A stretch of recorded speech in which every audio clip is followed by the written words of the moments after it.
Florida Fairgrounds, West Palm Beach. My name is Nick Ward. I'm with Taxi Garage, and I will be piloting my S14 here.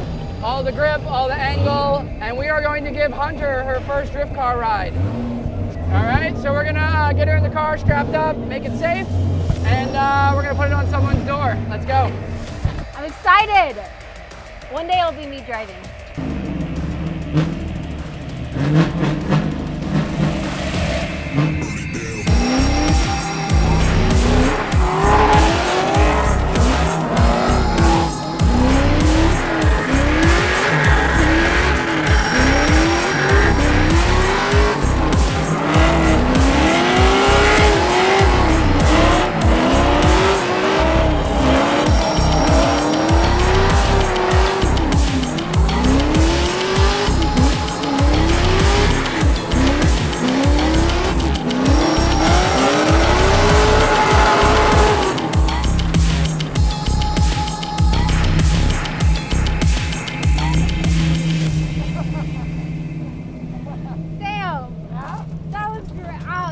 So we had one run with Sacha Posavera, which is a guy that drives the Pro-Am series with us, which is phenomenal driver. So I really put the car where I needed to put it, and I knew he was going to put the car exactly where it was going to be.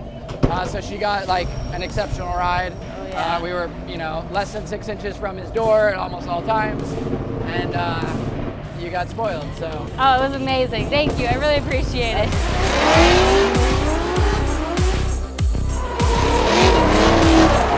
Next time you are at a FuelFest event, do not miss out on the ride-alongs. They are amazing. Drifting is so much fun. And please, if you can do it, do it. It's incredible.